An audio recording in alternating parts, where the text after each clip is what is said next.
আমি কিছু বুঝি না। আমি কি কারো পাকা ধানত মই দিছি? কদিন পাকা ধানত মই দিলে তাহলে নিজে মানুষ আমাকে কিছু করবে, আমি সহ্য করবো। পাকা ধানত মই দেয়নি, কিচ্ছু দেয়নি, মানুষ খালি সবসময় আমার সাথেই লাগবে, আমার সাথেই লাগবে। আমি কি করবো কও? আমি শখ করে কালকে কলেজে কলেজে যায়, তো প্রিন্সিপাল আমার দিকে তাকে আছে। কলেজের গিয়ে ঢুকতে কি না ঢুকতে তাকে আছে। আমার স্ত্রী আমার দিকে তাকে আছে, কি সব তাকে থাকবে লেখো? আমি ওই প্রিন্সিপালের পাকা ধানত মই দিছি লেখো, মই দিলে তো তাকে থাকবো নাকি?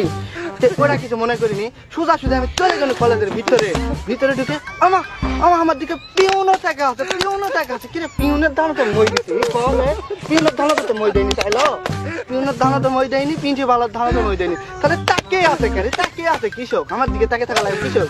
যাই হোক, ভিতরে গেছি কলেজের ভিতরে যায় তিনটা ছুরি, আমার দিকে হা করে টাকা আছে, আমিও কি পাকা ধান মই দিছি, না হলে অবশ্যই আমার দিকে ক্রাশ খাচ্ছে, ক্রাশ না খেলে কি টাকা থাকতে হলে ক্রাশ খাওয়ার জন্য টাকা আছে। যাই হোক, যেটাই করুক, তাকে থাকা দেখে আমি মনে করছি না, নিজেকে গর্ববোধ মনে করলো যে আমার দিকে মেয়ে তাকে আছে, মেয়ে তাকে আছে, তাহলে আমার কপাল ভালো নয়। ওই জায়গার থেকে আমি ভিতরে গেছি, যাই দেখি যে ঘন্টা দেয় না দপ্তরি, ওই আমার দিকে তাকে আছে, ওই তাকে থাকতে আমি খেয়াল করলো মুচকি হাসছে। দপ্তরে আবার ক্লাস খাবে কে?